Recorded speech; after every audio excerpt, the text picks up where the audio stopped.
Listen to these kids.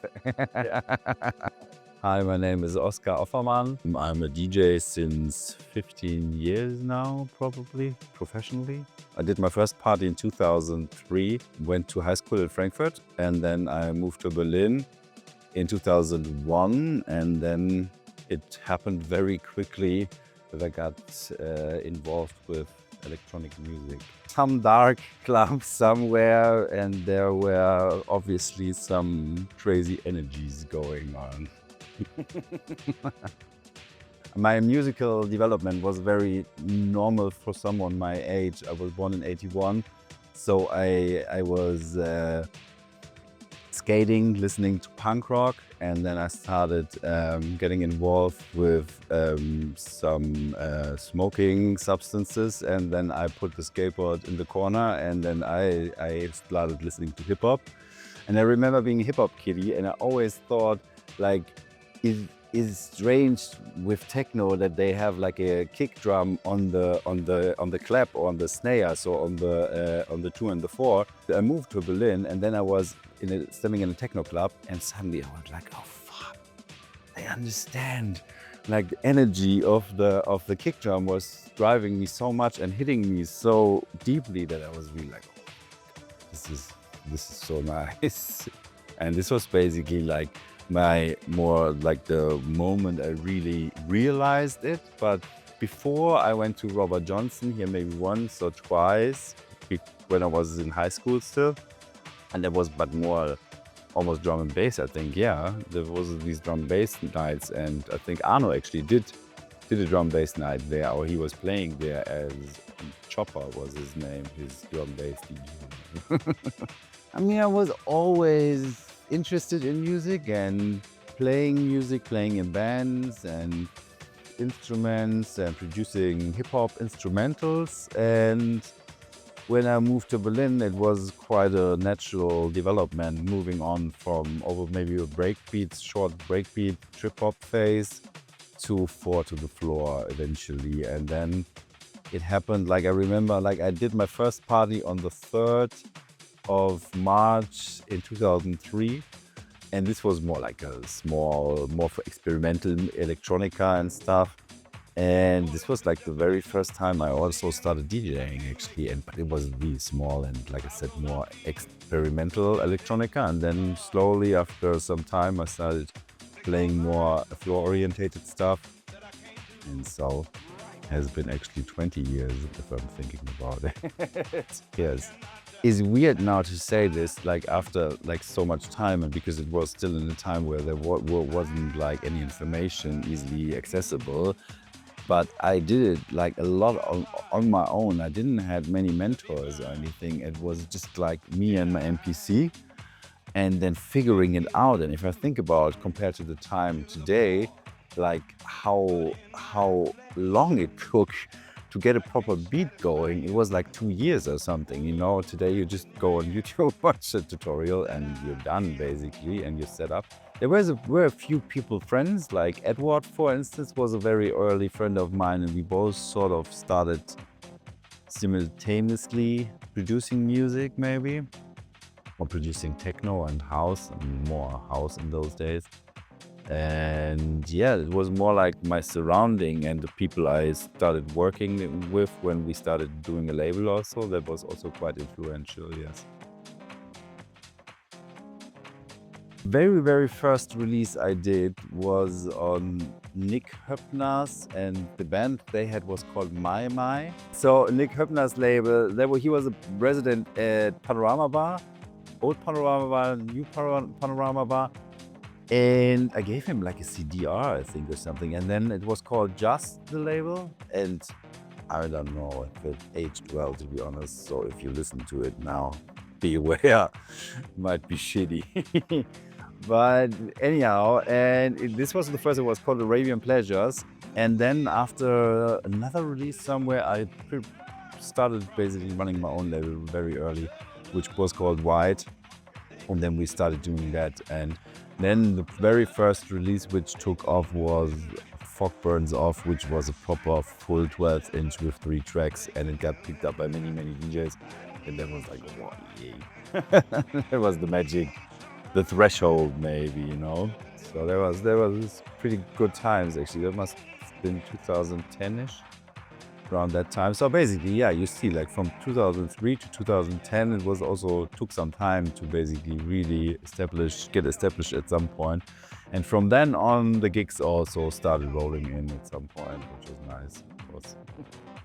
We were very influenced by deep house stuff, which we liked a lot, like the old Dixon stuff maybe, or maybe even, what else did I like in those days? John Daly, more like a little disco-orientated early drum poet things I like. Even early Perlon stuff. Ricardo also was popping up around that time, I think 2007, 8-ish, something like that.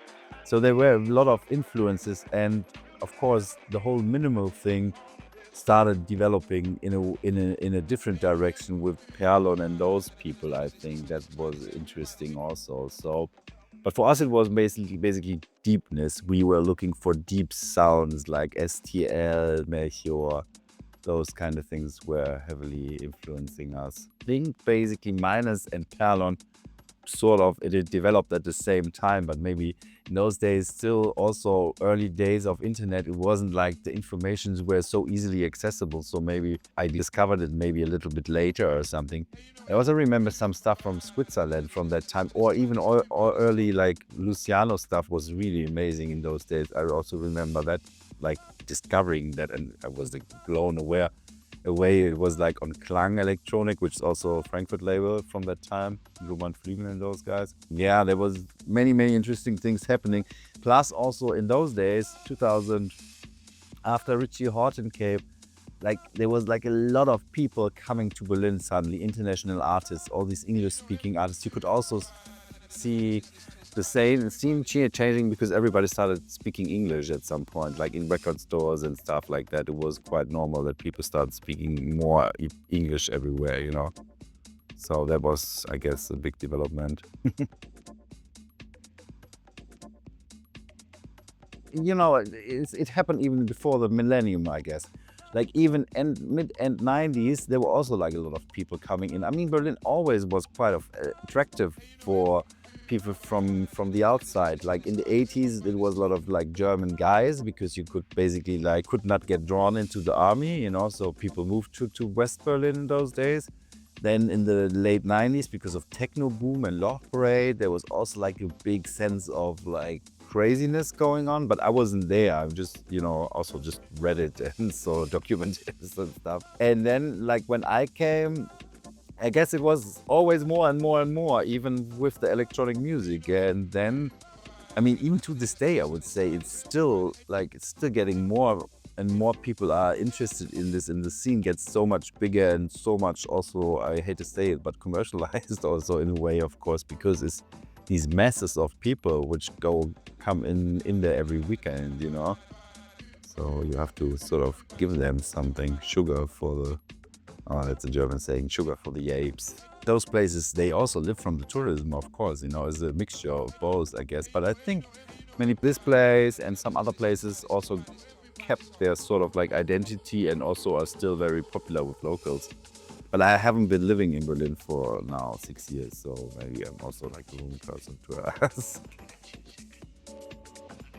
I got bored at some point with Berlin. After 15 years of Berlin, 15 years of the techno scene, conquering it all, playing all the big clubs, like every, like, you know, sort of, you know, you work your way up until you play Panorama Bar.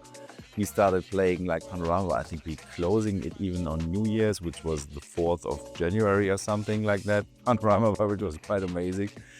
And, you know, and then at some point I was just like bored with the sound or with the scene. I had a feeling like here in Offenbach, there was more developing. There was more futuristic sound of techno, sort of a new minimal something, which was very funky, which sounded very organic to me, and still.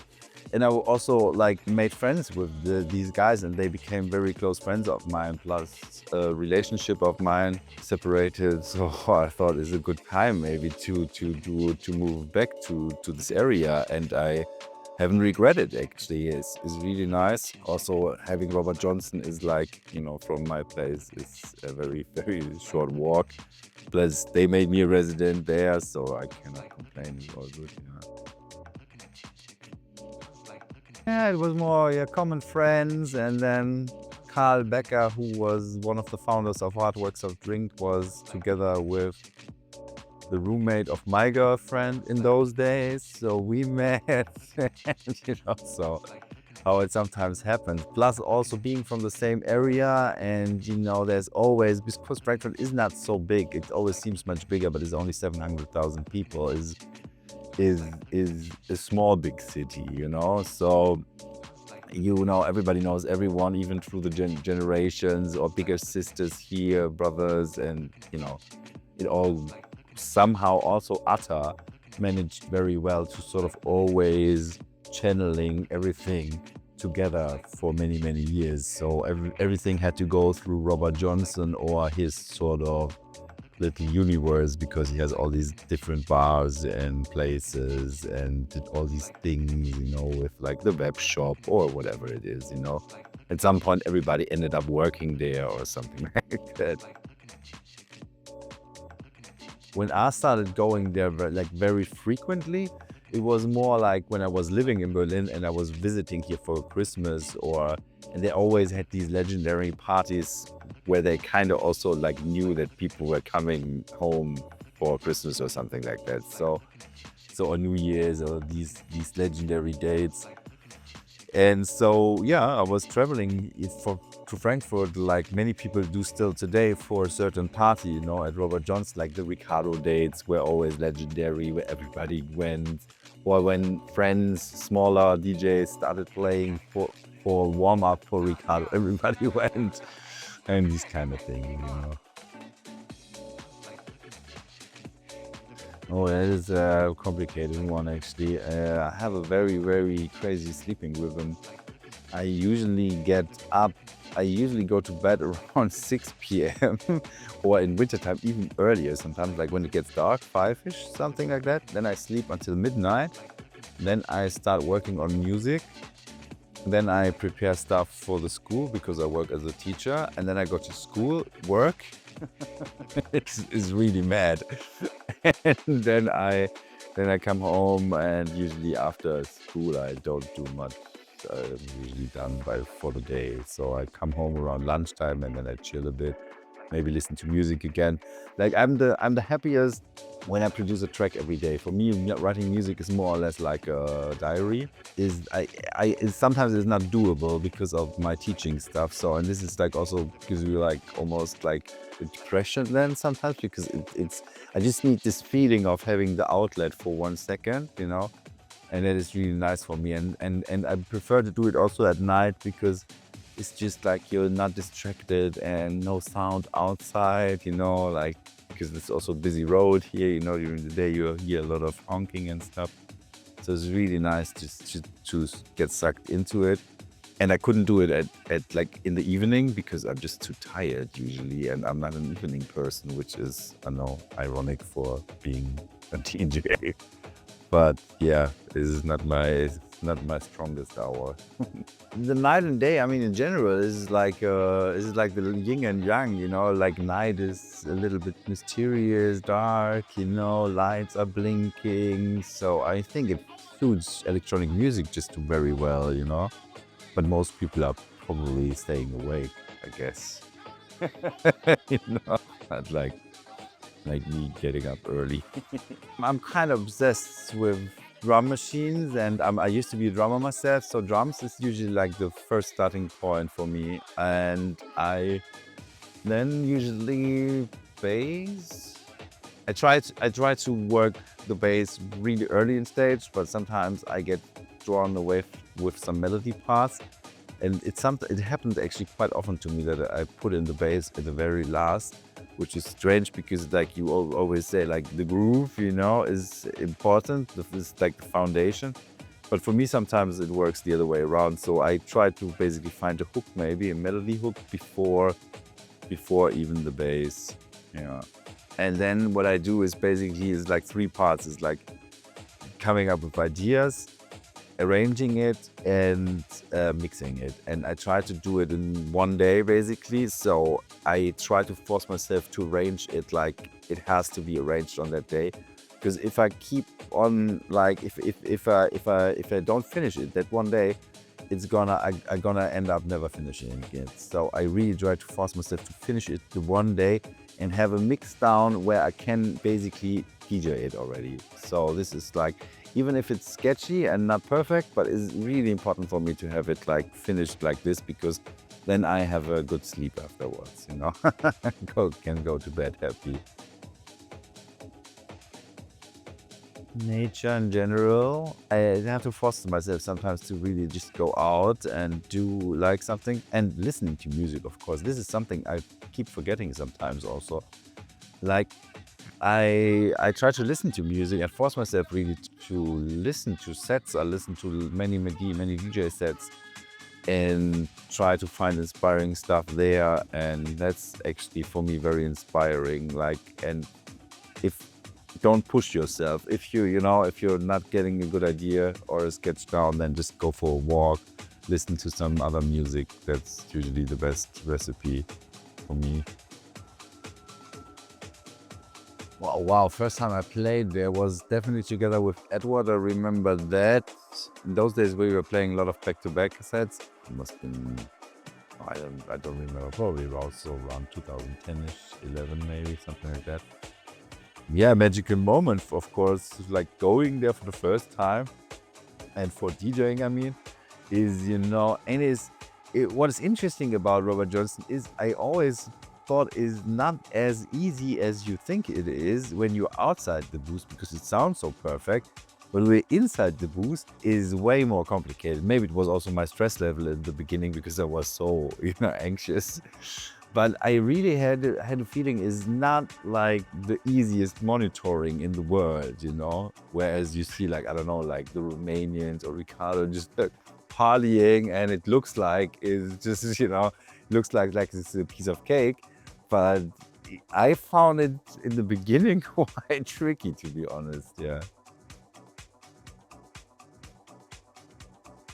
Yeah, I have to say this was also like a big influences from younger friends of mine, which were going to Sunways very early already, like Jakob and Bodin. They were like from Traffic. They were like super early with Sunwaves before everyone else more or less went, And that sounds so corny, but they were like, because they weren't even adults in those days. They were 16 or 17 and went there like to Romania in those days, like early, So it's crazy for German.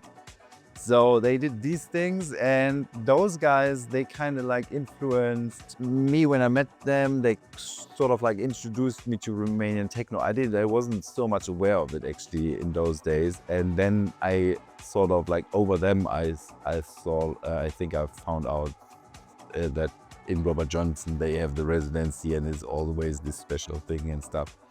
But it was also, to be quite honest, in the early days when I discovered this sound, it was way too minimal for me. I didn't get it really properly. I knew my friends really are into it, but we were like so deep into this proper like deep house sound, which was more like maybe like a, let's say, 97 rip-off from Kerry Chandler or something like that. It was very like Rhodes and deep chords and stuff like that. Yeah, sorry, Kerry.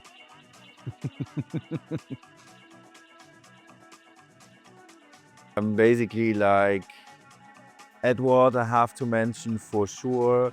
Everybody who was also like involved in the graphic design stuff for the label White was also like Ben, Adam, like they were like friends from my how you say, like my studies. Like I studied at University of Arts, and I studied graphic design in the beginning. Then I have to mention like Hardwork Soft Drink people. They became very, very close friends of mine. Traffic guys, Jakob, Julia, Bodin, Martin, and now just recently I started a new label which is called Superflex with Porco Rosso, and he's also like one of my closest friends right now. Yes, that's like, so there's over the years many layers of friends, And that is also quite a nice thing to have. Like even nowadays, old relationships, you see so many people over the years, and if you're in the business for quite some time, you just like know so many people, even like on, I don't know, airports or something like that. Like suddenly Gerd Jansen is standing behind you. Hi! Something like that, it happens all the time. Basically, we went the same, like in Frankfurt, we went in the same area, we went to high schools. His high school was next to mine. So we had sort of common friends. And then I moved to Berlin and he moved to Berlin. And then through some mutual friends, we kind of like connected somehow, I guess. It must have been something like that. And then we quickly became friends because we were both interested in techno and house. He was way more deeper than I was in those days, but yeah, we sort of merged it at some point, I guess. Yeah. There is some plan. There are some plans which I don't want to put out yet because it's not sealed the deal. But I'm talking to some. Actually, it's very funny because I was listening to sets and there were like two guys which inspired me quite a lot with their DJ sets, and they have a sort of distinctive sound, both of them. And then I produced some demos for both of them. And they both replied and want to do a record with me now. So this is the one thing. And the other thing is like I will do a Superflex record for the new label for sure very soon. So this is, and wasn't there some remix? I forgot. I think there's also another remix in the pipeline. I forgot about who it was. So this is the near future. And I have to do a proper mix. Is like the last mix is forever ago. I'm so bad with DJ mixes because it's just like once you press record, it's like shit, and it never flows as smoothly as it should. So yeah, this is also on the list. Little bit trance influence, like proper trance, and little bit electro, but I really like it to sound old school. I don't like so much the modern sounding stuff where there is a few stuff like when I don't know, like there's many, like I'm getting to a point now where I have also trouble following because I'm getting too old. I'm 33 now. So, yeah, 33, 43, sorry. Let's try to make myself younger. 43 now, so basically like it's hard for me to sort of keep up with there's so many artists popping up every time, and it's hard, and if it sounds too modern and too clean, I don't like it. So I like still on analog sounding fat drums, basically the old Detroit 808 909 thing. Yeah, and I like it also to be a little dusty. I like when when the sound isn't too clean and too perfect. That's what I really like. Yeah, and electro-ish. And yeah, of course, now with maybe some Italo influences because it's a little bit the sound of the moment now, but is good. I like it. Is merging a little bit, Because what we are doing now is very interesting because we started Superflex because in Frankfurt there was like a void because something like all these people with their labels left and everything changed here a little bit. So, and or these labels were stopped, like not running anymore. And then we kind of decided like we want to have a new label for Frankfurt, So, and what we are doing now is like super low key. We're doing we are playing have a lot of parties now in super small venues, which are more like pubs or something. So we start really groundwork, really grassroots, really talking to people and starting it from the smallest level and then building it up now. So it's really interesting. We did also one party at a how you say, like a Späti, like a liquor shop where you can buy beers at night. And then we did a party like in a pub now. And it's really cool, like to see it, like to do it like proper, like underground again, like not going directly to a club and just be isolated, just like grow together with the people. So that's like our project for Frankfurt now. So I hope this works out well. Superflex. It was actually quite easy because the guy I'm doing it with, Poco Rosso, Luca, he's a very social person and he's always talking with everyone, always drinking and meeting people. So that was easy actually. We had some trouble like the process of developing like a name, a logo, artwork, and trying different things. And we really wanted to also like keep it just the both of us. We wanted to do it like no other art director, not so many other people involved.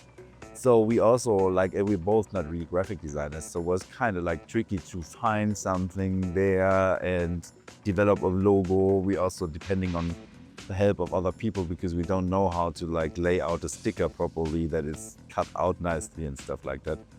So that was a bit tricky, but I think it's paying out now. And yeah, we use Subwax for distribution. Of course, we could have done this also like grassroots appealed by ourselves, but this is like too crazy, you know. Like friends of mine, the Geekling guys, they did it like this, completely everything there themselves, like the distribution also with all the shops and stuff, direct mail order and stuff. I mean, I really admire them for doing that like so properly for so many years, but that's too much for me. I still have a proper job also. I think they never had an external distribution company. They always did it themselves, actually, which is crazy. And they also they did like sell crazy amount of copies. I know for sure from Edward, and I'm good friends with Konstantin also.